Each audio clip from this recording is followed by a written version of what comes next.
Thank you so much for joining us on Insight Situation. It's Citizen FM 93.7. My name is Lawrence Umoette. Let's start this way. Do you know who your lawmaker in the State Assembly is? Do you know who your local government chairman is? Maybe more importantly, do you know who your councillor is? These are elected representatives expected to make basic impact in our daily lives in the country. Everything does not revolve around the president and even the governor. Let's think about this. It's another fresh edition of the program as we examine some unfolding stories in the public space. As usual on Mondays, it's a mixture of developing stories, running stories, and even unfolding stories. The masters are here today. One of them is already here, Bode Badebo, online editor with the Leadership newspaper. But it's good to have you back on Inside. Thank you so much. My pleasure. Good morning, Abuja. Good morning. We missed you last week. We understand you went for a training. Yeah, sure. Thank you so much for making it. Yes, we are also expecting another master, Amadine Uyi. Unfortunately, had some challenge with his vehicle along the way. We hope he will join us in the course of the program. So that's how it's going to be. Bode is in the studio, and hopefully he will be joined by Amadine Uyi. And together, both of them will help us make sense of a lot of stories that have happened in the last couple of days as gatekeepers that they are, and also as men on the field. So we will be able to understand some of the stories from their own perspective.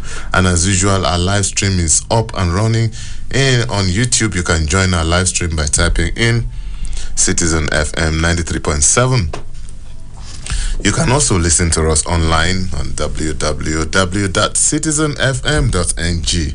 And also don't forget our social media platforms, 3 of them, on Facebook at Citizen FM Abuja, on Instagram at Citizen FM 937, same with Twitter at Citizen FM 937. So that's how it's going to be. Once again, we have Bode Badebo, online editor with the Leadership newspaper, and also we are expecting Amadine Uyi, bureau chief, News Central, and also head of operations. Bode, let's start straight up. One of the most dominant stories in the last couple of days has been the ECOWAS stroke the Niger Republic scenario. There's been a lot out there in the public space, from the absurd to the ridiculous. But we can also not deny the fact that there's also been a lot of apprehension in the subcontinent, even at the war stage, because of the involvement of ECOWAS, potential involvement of ECOWAS and Nigeria and every other thing in the international community. The world has seen a lot of wars, and also it's understandable when people are apprehensive.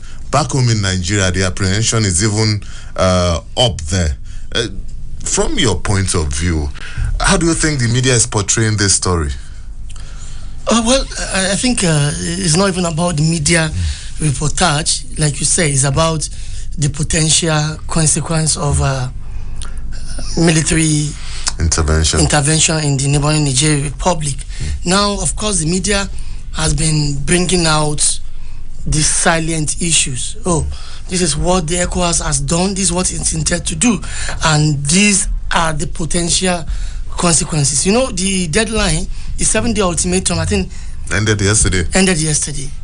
And you see nothing has happened. Hours later, that shows you that ECOWAS is not the ECOWAS you used to know in the 90s. You know, the ECOWAS in the 90s with a standing force called ECOMOG then. Wherever it sneezes, then of course a lot of countries or non-state actors will catch cold. But as it is now, the reverse is the case, and the reasons are not far-fetched. You know, when you don't do things with how do I put it? When you are partial, there will be consequences. partiality in the sense that if something happens in the house of Mr. A, the treatment is different from the same event and circumstance in the house of Mr. B, then you are partial.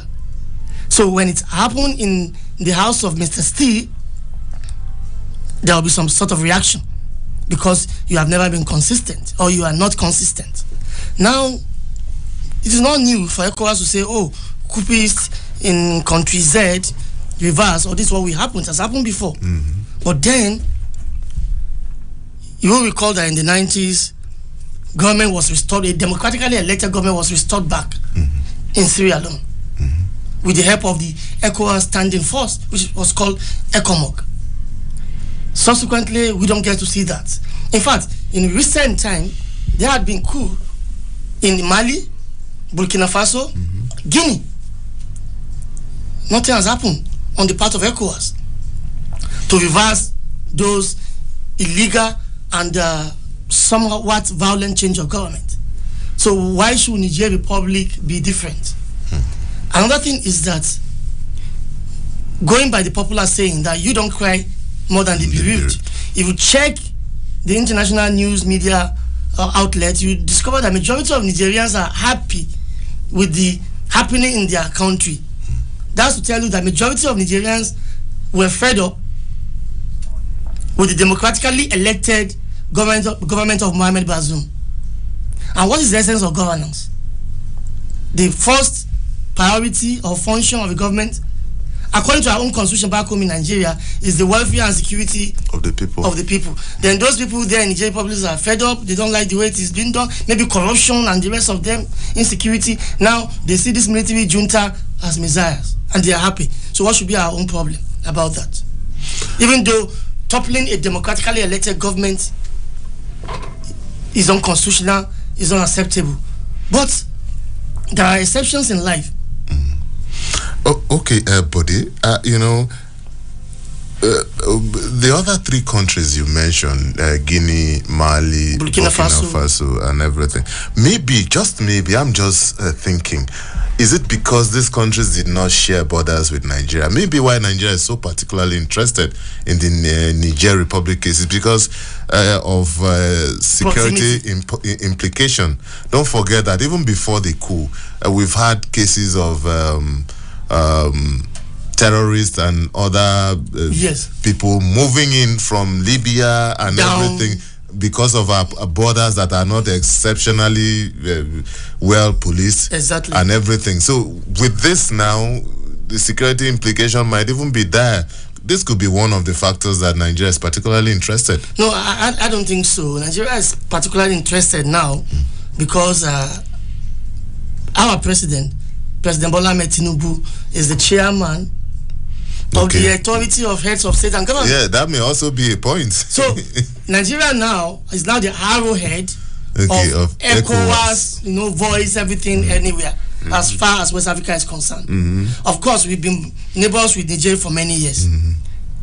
Talking about security, naturally, who should even contend insecurity between a military government and a civilian government? The military are even in the best set to even tackle insecurity because of their knowledge, because of their, of weaponry, everything.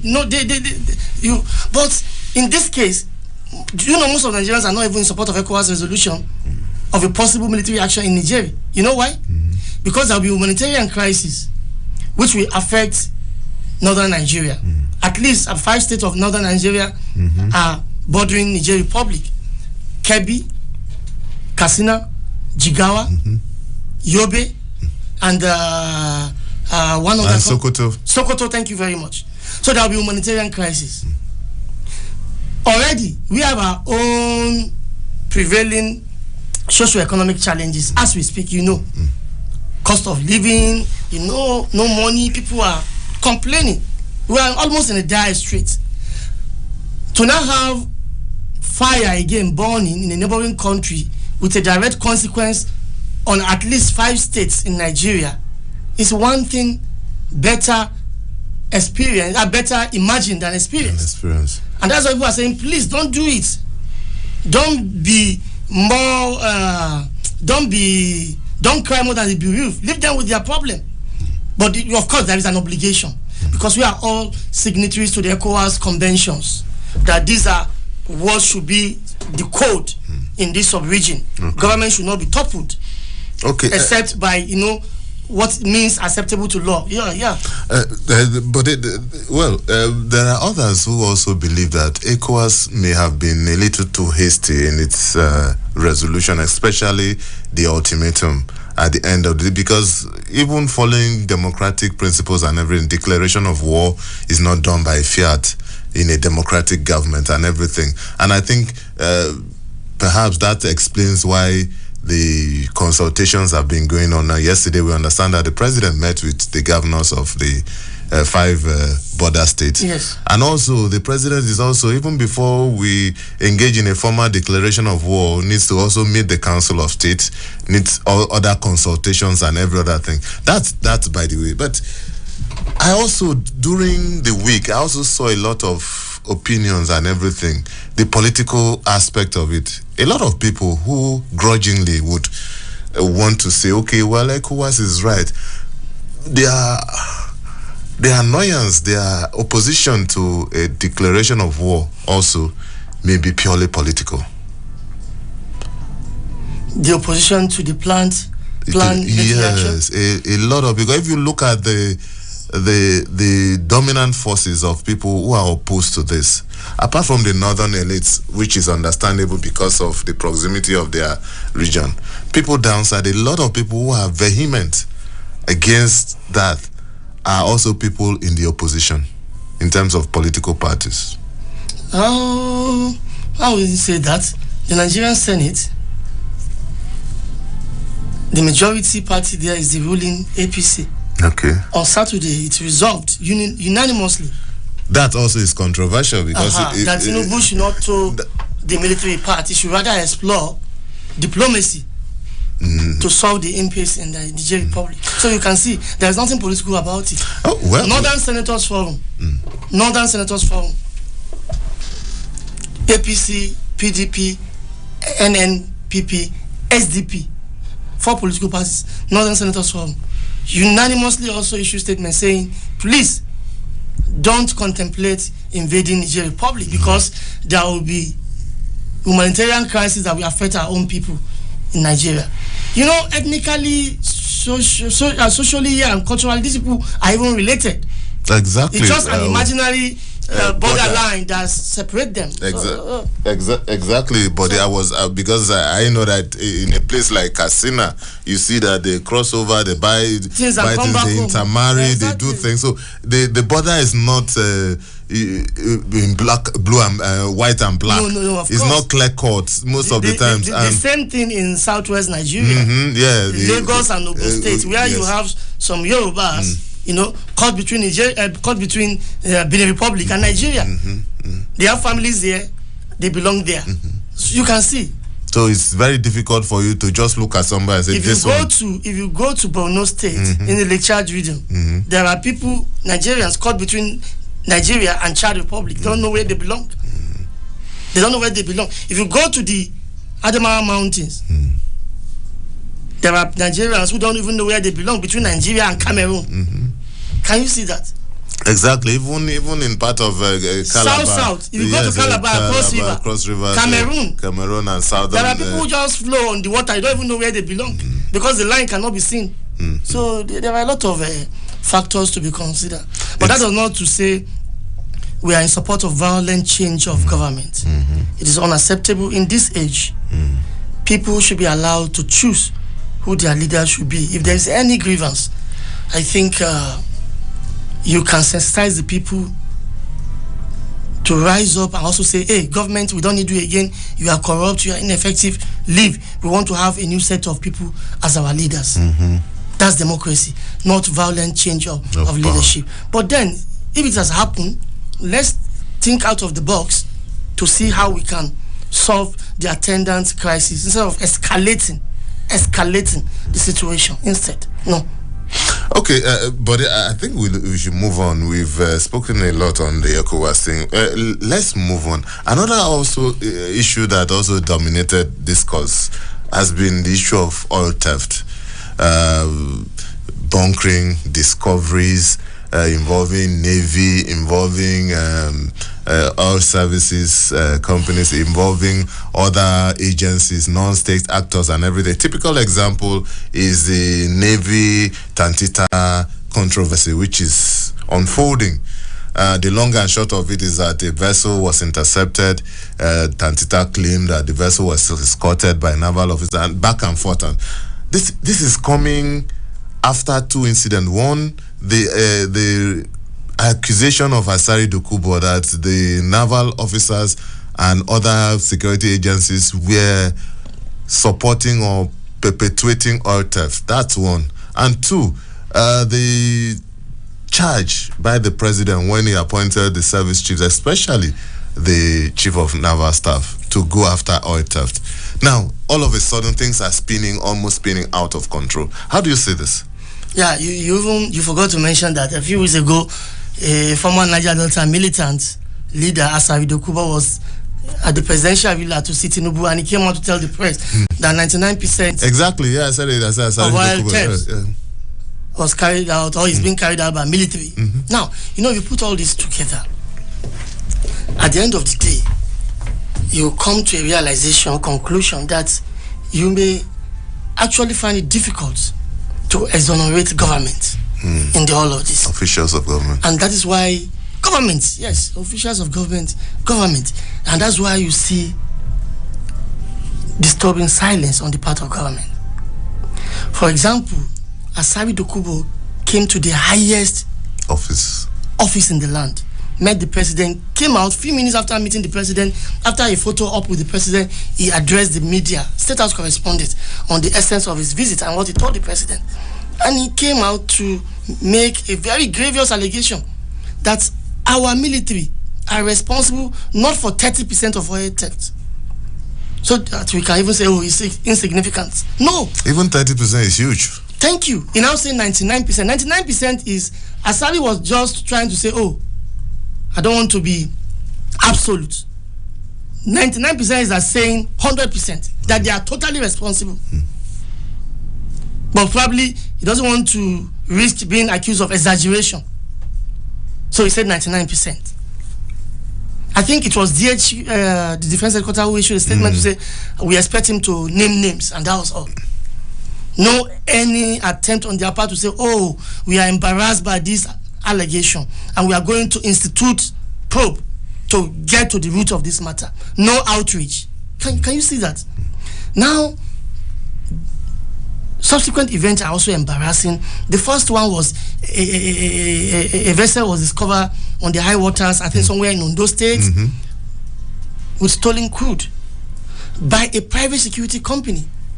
NNPC was the one who made the announcement that, oh, we succeeded today through a private security company to dictate a vessel with a stolen crude. But, oh, we've destroyed it. And that was all. Horridly. Why did you do that? Thank you. Why? We need to know how long has it been stealing our crude? How many barrels have we lost? And those involved. And those involved. And we need to see them publicly before the court of law, facing trial charges for economic sabotage. Oh no, don't worry, we've done this, we've destroyed it, and these are our success stories, we are doing well. Come on. That is an insult on our sensibilities. Then the latest one, another vessel, I think it's also a private security company owned by government, Tantita, who claim it discovered that. I don't even know if Tompolo still working for government. Is that still a subsisting contract, security contract between NNPCL and... Yes, because this Tantita is his company. Good. If there is still, how come there is no synergy to the extent that naval officer will be escorting something which they say is legitimate, and Tompolo will not know, and now there is now exactly accusation and counter accusation, our words against yours. where are we? Nigeria, they are playing on our intelligence. Where are we in the whole of this? Confusion. They want confusion to ensue so that we don't get to the root of the matter. But for me, it's even bad enough that that as a country we have to sublet the protection of our seaways to a private contractor. Good. What's the Navy doing? It's bad enough for me. What's the Navy doing? What's the Marine Police doing? But it looks as if even this arrangement is even beginning to yield. It's part of, in their own thinking, it's part of, efforts to achieve peace in the Niger Delta. In the sense that, let's involve those we believe are responsible for crisis. It's like in my language, we believe that, if you want something to be safe from stealing, and you know a thief, you may actually entrust that thing in the care of a thief. So you cannot take it away again. I understand.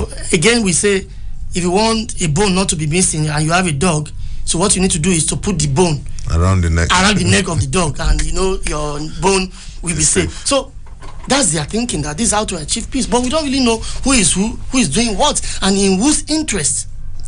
The Navy came out 2 days ago to say, see, that was not a stolen crude. Exactly. That business was legitimate, and we are actually escorting it. Is it part of the job schedule of the Navy? Probably they want to escort the vessel so that they will be they will secure it against sea robbery and sea pirates. How come Tompolo security people don't know? Then what kind of security operative is Tompolo using? What people are they using that the Nigerian state operative don't have, that we have to rely on a private? So there are a lot of questions to answer. President Tinubu is there, is listening, is reading the newspapers, watching on television, and I'm sure he's also getting security reports. Let's see what he will do, but I don't believe anything concrete will come out of it. No, let's not conclude yet. No, I will tell you why. He came with the first salvo he fired at us was the removal of fuel subsidy, and they told us in order for us to take this thing hook, like, and sinker, that see, subsidy is not good for us. It has been a milking. They've been using it to milk Nigeria, millions of dollars and the rest. Only few are benefiting from this and that. Fine. You remove it, we are paying the price today. People are suffering high transportation fee and the rest of them, high cost of goods and services. But nobody's telling us to say, see, during the subsidy regime, these are the people, AYX, that have been milking this country. And they will pay for it, and they will be in court tomorrow. Maybe that will come, buddy. Okay. All right. Okay, buddy, we need to take a short break. And when we return, inside we continue. Please don't go away.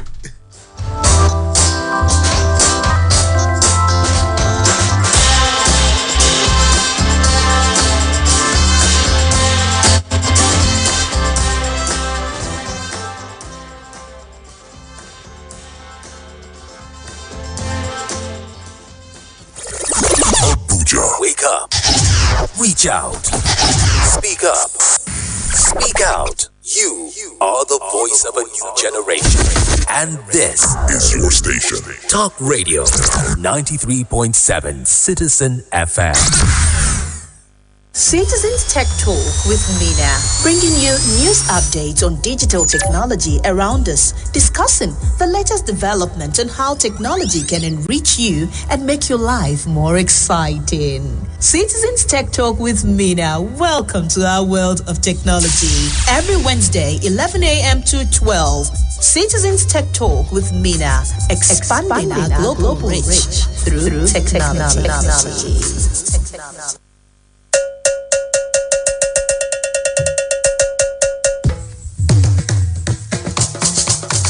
Eunanda ni bila kane rini ile di kunyala na kwa bani bila vabesaka ineta Abuja ana Citizen FM 93.7 era so metete ene ya ni bila va se no save ini radio ononi eku yo ni va se no save ini ya bani bila saka obi eku ijimo eku Saturday ateku yo se eku etononi agugo himpoluva ava se men wa bani bila do ye ineta Abuja ezo wa ya kene akewale jire nuwo do aka isana na inoku down in ibila kane re ume obi oni va se kale ni ya bani bila saka de kada wona geten aboni.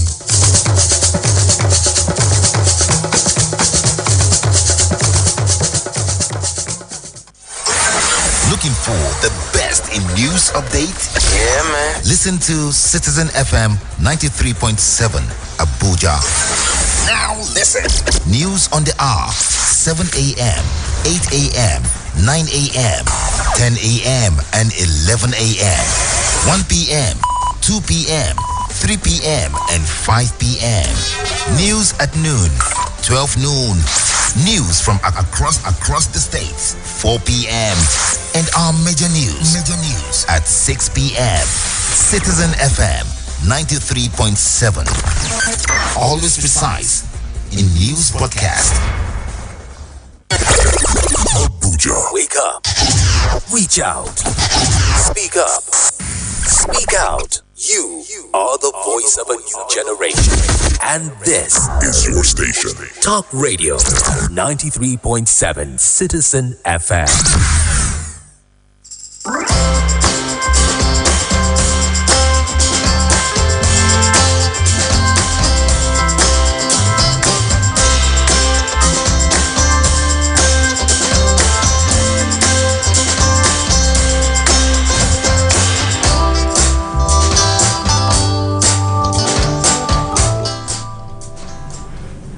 Thank you so much for staying tuned. It's still Insights on Citizen FM 93.7. My name is Lawrence Umoette. Welcome to the second half of the show. And my guest is still in the studio, Bode Gbadebo, who is the online editor with the Leadership newspaper. Bode, thank you for staying tuned. My pleasure.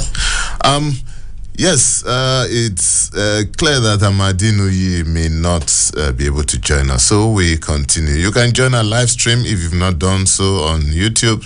Type in Citizen FM 93.7, and also our social media platforms are there. Facebook at Citizen FM Abuja, and also on Instagram at Citizen FM 937 on Instagram, on Twitter at Citizen FM 937. The phone lines are open now. You can call us on 0903 2229797. That's 0903 2229797. You can also call us on 0818 2222205 or 0818 2222206. Any of the numbers. You can also send us a WhatsApp message and let's talk. Just let us know where you are writing in from. Okay, buddy, let's move on to another issue that dominated discourse over the week. The ministerial screening eventually happened, and the first batch, 28. Later, another batch came, I think 19 or thereabout, before the president withdrew one nominee and substitute. Third batch. The third batch. You forgot third batch? Yeah, the third batch. Yes, one person. So we don't know whether there will be fourth batch. Well, so before we look at a lot of talking points on that, but let's start. You're looking at the screening generally.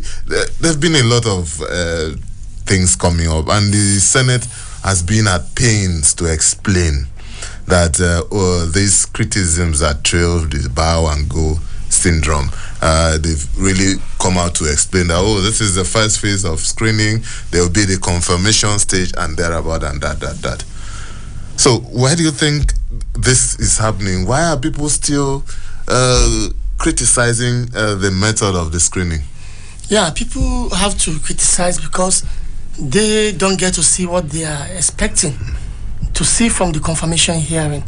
I think what they want to see is a kind of a fireworks. They want to see what intellectual capacity a nominee is actually made of. They want to see how brilliant, how good, how versatile is a nominee. And this can only happen in the course of engaging the nominee through questions and answer. But that opportunity was denied. They only did for few. I want to believe they don't know because they don't know them. But for the ones who they've been governors together, ministers together, they've eaten together, they say, you don't know this man? We used to be in the Senate together, we used to be in the House of Rep together.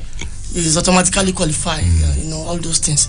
Now, I want to tell people that the parliamentary practice of bow and go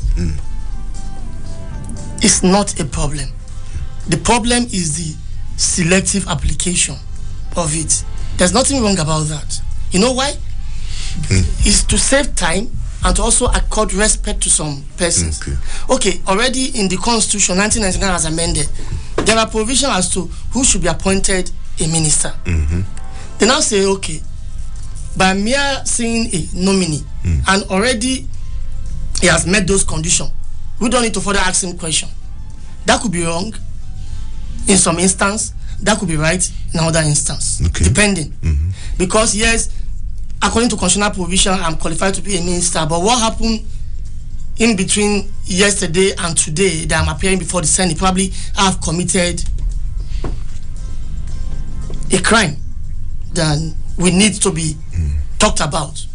Probably, how do I put it? There are a lot of things, scandals around this. Okay, so these are the issues. Okay. So it depends on which divide you are. There's nothing wrong with the parliamentary parties of bow and go, but the application selective is wrong. There are also those who argue that perhaps the Senate's hand would have been forced to come out full blast if portfolios were attached to nominees. Then senators will be able to really grill people based on, because what they do now is I watched the screening, assuming you are posted to the ministry of this, how would you tackle this? Assuming, but if portfolios were attached specifically, maybe there will be more grilling. There's nothing wrong with that, but at the same time, if the president is choosing not to do that, nothing wrong with it again, because he's not violating any law. Absolutely. Then, yes, it's the Senate. We have to be firing questions from all cylinders instead of being specific. Like you said. But then, I believe they are guided by the resume of such nominee. If a nominee is a medical doctor, they will go along that line to ask him questions. But then there's still a problem. In this ministerial list of 40-something, there are about 5 or so medical doctors. Even more than that. More than that. And all of them cannot be Minister of Health. So we don't even know who. Exactly. So at the end of the day, a medical doctor will end up, like we see in the last dispensation, Dr. Chris Ngige, a successful medical doctor who practiced for many years in the United States, was in charge of labor and employment. And we all saw what happened. Even Dr. Mamora, remember too. An accomplished medical doctor. He was in the health. But as Minister of State, before he was not Science and Tech. You understand? For Ngige, he came out to confess, I know any knowledge of industrial matters, industrial relations, and we saw the consequences. His inability to manage the ASU strike, which lingered for many months. Almost a year. His junior minister, Festus Keyamo, senior advocate of Nigeria, didn't tell us anything until he finished collecting his salaries and everything, enjoying the perks of office. At the tail end of the Buhari regime, I say, well, honestly, I don't even know why they are doing this Minister of State. It's not good, because I was just there, I was not doing anything after collecting money for 4 years. You know, all this thing. And now Tinubu is making another history with the largest cabinet but the message, in recent history. The message in Keyamo's talk was not lost. Yes, that we should avoid blood. But what is happening now is a repeat. And Keyamo is coming on board on the same government that will repeat. 40-something ministers. How many ministries are we going to have? Maybe 40-something ministries, because some of the big ministries can be broken. Where is the promise to cut down on cost of governance? Over-bloated government structure. Unnecessary. Okay, but let's look at 2 quick incidents that happened in the course of the ministerial screening and move on. One was the sudden withdrawal of a nominee, Miriam Shetty, from Kano State. I saw some video. I don't know how true that is, that she got to know on the venue of the National Assembly. I saw when she was talking. We reported that she was there to appear for screening. So I think that was a little bit untidy.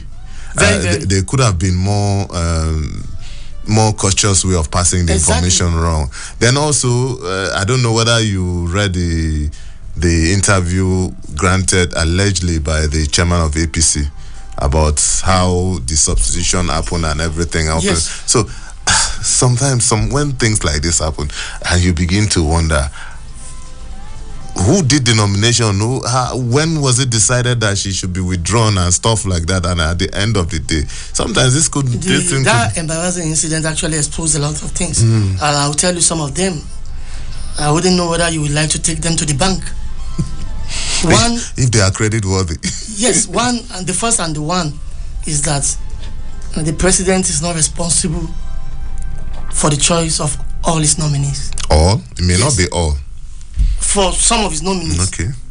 Some of his nominees. It's now clear that despite that we use month to campaign. No. But I think, but maybe what we should say that a lot of them are recommended to the president. You should also know the person that will work with you. He may not know them one-on-one. You should also know the person that will work with you.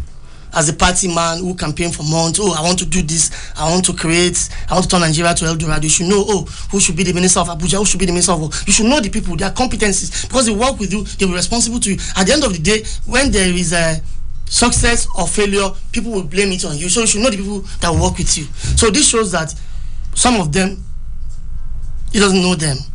In the case of Mariam Shetty of a thing, I think she's just a victim of a high wire politics. The woman was nominated by some persons without the input of the president, I believe. So when the name hit the airways, some people don't begin to wonder, who is this? From a big state like Kano, a single woman from nowhere, even though people said she contributed to the APC campaign through a support group she created, contributed to their success. So before you knew, phone calls, 1 + 1, 2. They say, oh no, who is this? We don't know this. Change her. And they change her.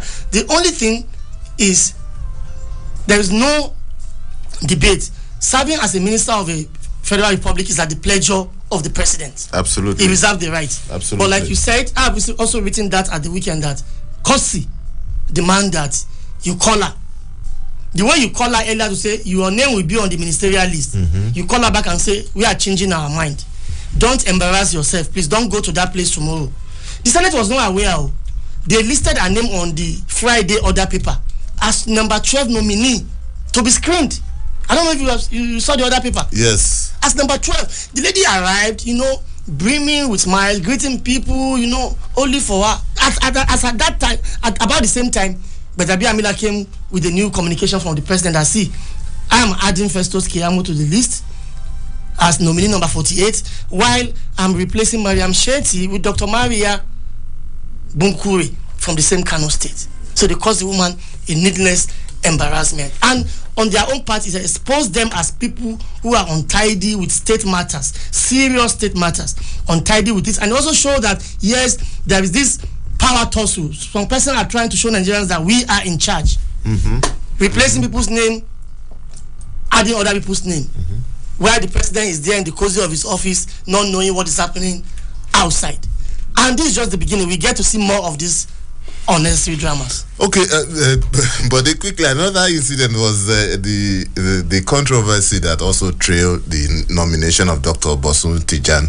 You understand? Yes. Maybe because of he was very active on the social media prior to this, and it brought up a lot of emotions on the floor of the Senate. Eventually, he apologized, and the Senate president was able to manage the situation, and he moved on.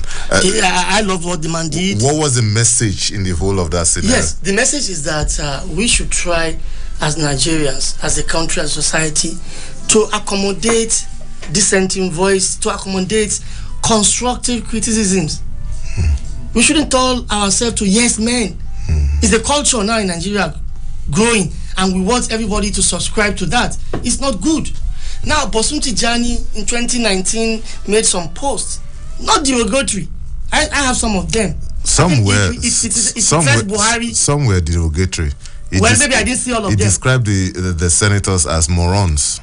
Okay, insulting. Very, very insulting.